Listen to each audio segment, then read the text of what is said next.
آج مورخہ 7 سپتمبر ہے اور اس وقت ہم ڈیرہ مراد جمالی سے تقریباً 40-42 کلومیٹر دور ہے۔ یہ جو گاؤں ہے آج سیلاب کی تباہ کاریوں کا جو ہے وہ تقریباً آپ یوں سمجھ لیں کہ 1 مہینہ اس کو گزر چکا ہے، اور اس بندے کا کہنا ہے کہ اب تک ان کے پاس کوئی نہیں آیا۔ آپ اندازہ لگا لیں شہر سے صرف 30 کلومیٹر کی دوری پہ جو بھی تنظیم NGO کام کر رہی ہے یا حکومتی مشینری، وہ سب صرف شہر کو نوازنے میں اور وہیں تک سامان پہنچانے میں ان کی ترتیب لگی ہوئی ہے۔ اور یہ اس بندے کا گھر ہے، آپ دیکھ لیں یہ سارا کا سارا تباہ ہو چکا ہے۔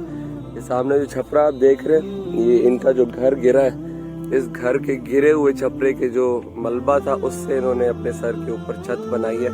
اور جب بارش ہوگی یا آگے سردیاں آ رہی ہیں تو یہ اپنا کیسے گزر بسر کریں گے، آپ اس سے اندازہ لگا سکتے ہیں۔